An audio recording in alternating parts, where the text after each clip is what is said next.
Hello, children. Good morning. Let us continue this story. Evans tries an O level, written by Colin Dexter. It's now quite interesting.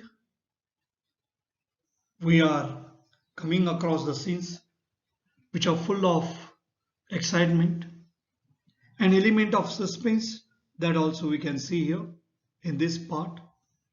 So, therefore, I would like to go to the story straight away. Let's go ahead with the story Evans tries an O level. He shook his head in growing despair and turned down the senior prison officer. So, what has happened? Here he has become desperate. Who has become desperate? Governor. He had taken all the precautions, but despite all that, what has happened? Evans has escaped. So, the despair, that hopelessness, it was growing. And now he starts scolding at the prison officer. Now, senior prison officer, he turns to us him. As for you, Jackson, how long have you been pretending you have got a brain, yeah? Well, I'll tell you something, Jackson. Your skull is empty, absolutely empty. So he starts shouting at him. He starts blaming Jackson. It was Jackson who had spent 2 hours in Ivan's cell the previous evening. And it was Jackson who had confidently reported that there was nothing hidden away there. Now he started scolding Jackson because he had given the report that nothing was hidden there, and yet Evans had somehow managed to conceal, to hide not only a false beard, a pair of spectacles, a dog collar. Dog collar. Now here it's a your collar which is worn by the priests, very thick one which is there on their dress. The priests wear, that's a dog collar. So stiff round white collar worn by the priest, that's a dog collar. And all the rest of his clerical paraphernalia, all those which usually these priests use, all those instruments, equipment, paraphernalia refers to all those which are there used by maybe the priest, maybe the carpenter. They will be having their own instruments, equipment, but also some sort of weapon with which he had given McCleary such a terrible blow across the head. So he had some sort of probably the weapon or instrument by which he must have struck McCleary. So he was very successful in hitting McCleary. A prison van backed alongside, but the governor made no immediate move. So the prison van came behind, but the governor did not move. He looked down again at the last line of the German. He again looked down at the German text on that question paper. To the Headington roundabout, where you go straight over and make your way to New Graben. So here it was all clear. Now New Graben, way on earth, new, something new, new grave, never heard of it. There was a war grave somewhere near Reading. So he is trying to decode. So the language which is used there, coding language. But no, it was probably a code word, or and then it hit him. Newbury, God, yes, Newbury. So New Grave, from that you could find out, oh, was a pretty big sort of place, but so you could locate that, you could decipher that it's not New Grave, but it's a new bury, and he could make out that where he had got. Then finally he decoded it to be Newbury. So he had got the place where he once had escaped. So he rapped out his orders to the driver. So started shouting loudly, giving loudly the orders to the driver. So he has told driver, what did he tell driver? He has instructed the driver. What he has instructed, he has told to take to St. Aldous police station and step on it. Take Jackson and Stephens here, and when you get there, ask for bail. So he has instructed. So he has ordered the driver to take Stephens to St. Aldous police station, and then after that to ask for Chief Inspector Bell once they reach the police station. He left the stairs to his office three at a time, got Bell on the phone immediately, and put the facts before him. So what governor has done, governor jumped the stairs to his office, and then he has made a call to Inspector Bell, and he explained the entire situation to him. So he started smoking. They will get him, sir, said Bell. Will get him. So he assures him that we'll catch him. So they, but with a bit of luck. So if the luck favors, definitely will catch him. The governor sat down. So he sits down, lit a cigarette. Ah, yeah, God. So he starts thinking over it. Wow, how he could escape. What a beautiful laid plan. So he starts thinking over it. The kind of plan that was made. What a clever fellow he once was. So how clever he was in making that well laid out plan. Careless, leaving that question paper behind. But he had made a mistake, and a criminal definitely they will commit a mistake. And what was carelessness on his part? He had left the question paper there, and therefore they could get the clue where he had been. But then they all made their mistake somewhere along the line, well, almost all of them. And that's why very shortly Mr. Clever Evans would be back inside doing his once more. So it's quite natural for a human being to commit a mistake. So likewise, Evans had a mistake, had made a mistake, and it's quite sure. I mean, it's quite possible that all others also would be able to commit mistake. And as a result of that, what has happened? He has been able to escape. But now that clever Evans, he would be back. He would be caught, and he would be back to the prison because he has left very solid evidence. They could find where he is hiding, where he has escaped. The phone on his desk erupted. So suddenly what has happened? The phone started ringing there all of a sudden in a strident, so very harsh burst. And Superintendent Carter informed him that. So now Superintendent Carter makes a call and informs him that McCleary had spotted Evans driving off along Elsfield Way. So McCleary had spotted, he found there Evans driving on the along the Elsfield Way. They had got the number of the car all right and had given chase immediately, but had lost him at the Eddington roundabout. So that circle roundabout, they are lost. Otherwise, they were able to chase him. He must have doubled back into the city. So before we go to the passage, just let's read this. Will the clues left behind on the question paper put Evans back in prison again? So all those clues that is left, now they know where he has gone. And governor thinks that he has committed a mistake, that Mr. Clever Evans would be behind the bar soon. Governor is thinking over that, and whether those clues which were left behind on the question paper, whether that would put Evans back in prison. That's what we're to see now. No, say the governor quietly. No, he's on his way to Newbury. So he tells him, Carter, that he is on his way to Newbury. He explained his reasons for believing so and left it at that. It was a police job now, not his. He was just another good for a giggle. He was just good for laughing. Gullible governor, very simpleton governor, whom anybody can fool very easily. That was all. So he starts thinking about it. By the way, Carter, I hope you managed to get McCleary to the hospital all right. Okay, you have got admitted him to the hospital. Yes, he's in the Radcliffe now. Really groggy he was when we got to the examination offices and they rang for the ambulance from there. So he tells about his condition, how he was. And when he tells about his condition, then he tells that he has been admitted there. McCleary, you say, yes.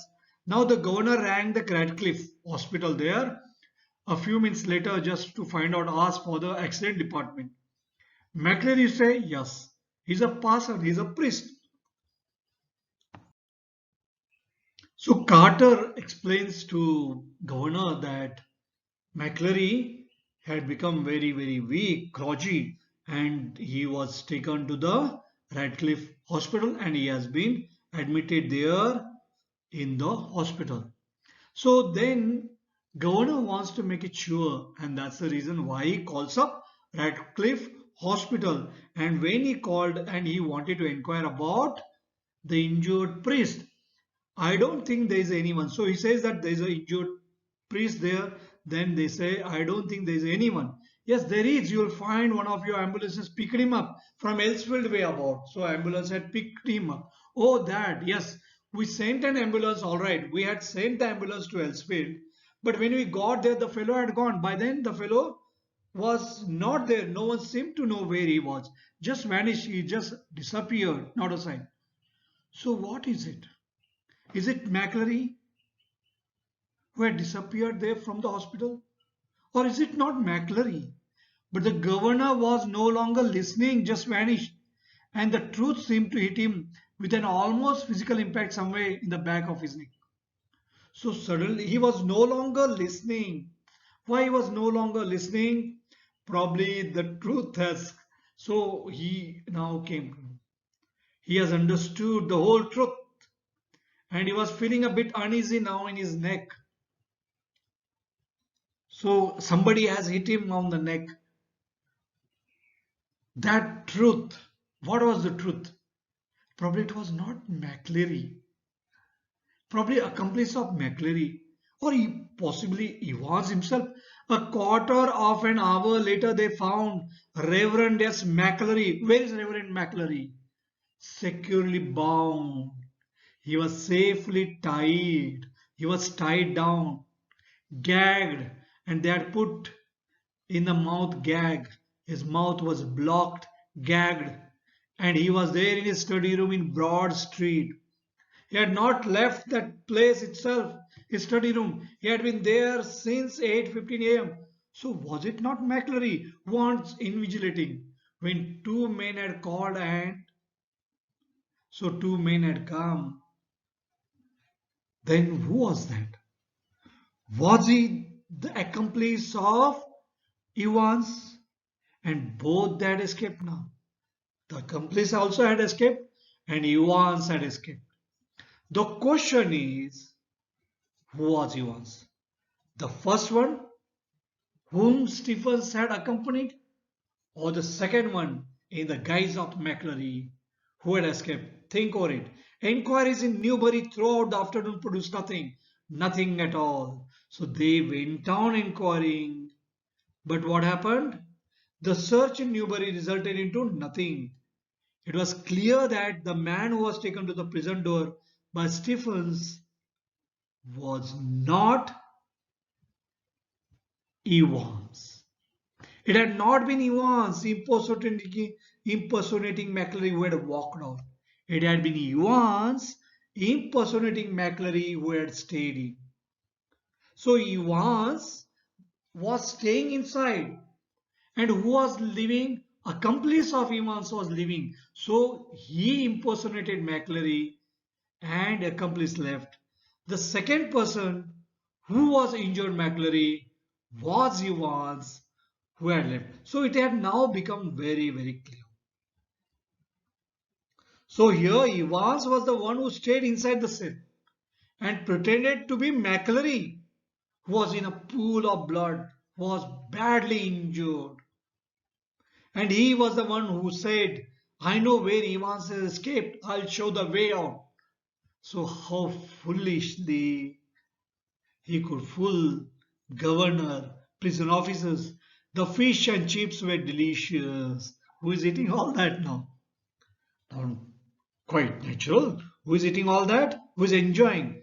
Now Evans is a free bird and enjoying food, fish and chips.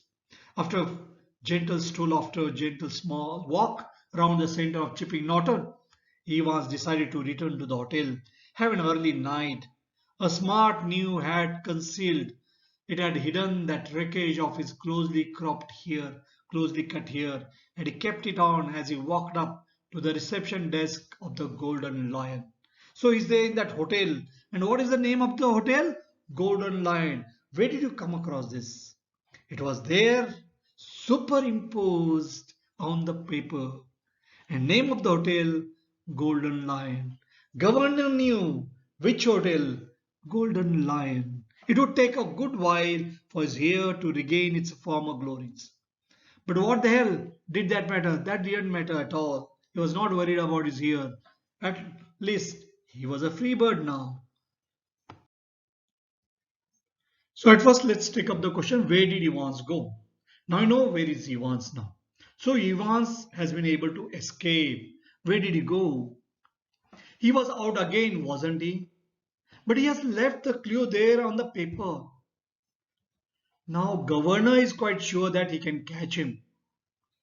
But now presently he is a free bird. A bit of bad luck that. So suddenly he starts recalling how it was previous night. It was a sort of bad luck. When Jackson had pinched his scissors, so when he had demanded that for it had meant a long and tricky operation with his only razor blade the previous night. What he had, it was only razor blade and he had to prepare himself for the next day. But he had had his good luck too. Just think, if Jackson had made him take his bobble hat off, he would have demanded that bobble hat. Phew, that really had been a close call. Probably that was a narrow escape. If you would have taken that hat, probably very easily they could have found out. Still, old Jackson wasn't such a bad fellow. He knew that Jackson, in the heart, he was a very compassionate fellow. One of the worst things funny really had been the beard.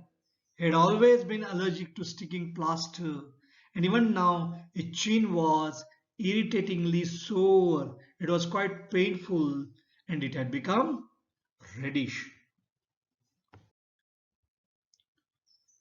The receptionist wasn't the same girl who had booked him in, but the change was definitely for the better. So when he had booked the room, at that time, the girl who was their receptionist, she was not the same. So there was a change. Probably this change was for better. Why it was for better?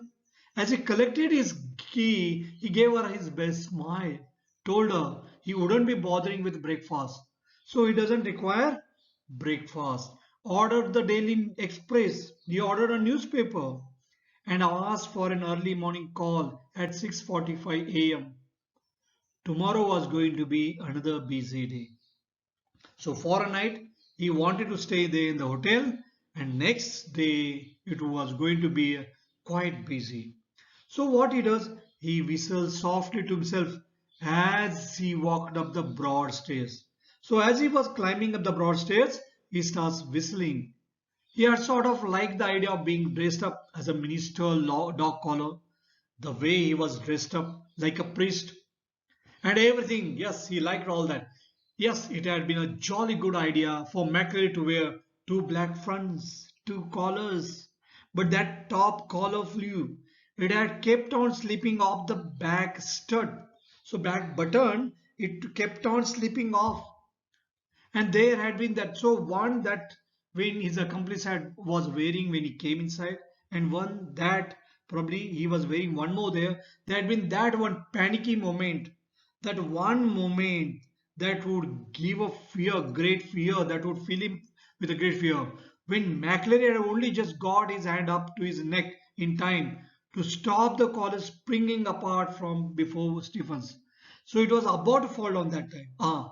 That got that later problem worked out all right, though. A pen stuck in the mouth whenever the evil eye had appeared at the peephole. So whenever he was looking at that time, he used to put the pen in this mouth and remaining time he was getting himself ready. Easy, but all that fiddling about under the blanket with the black front and the stud at the back of the collar.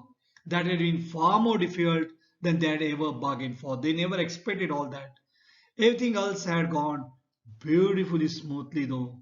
In the car he had found everything they had promised him: soap and water, clothes, the map. Yes, the map, of course, because he should know where is heading. The Ordnance Survey map of Oxfordshire. He had got some good friends, some very clever friends who had made everything ready. Christ, and with the help of their friends, he could escape. Now he was a free bird.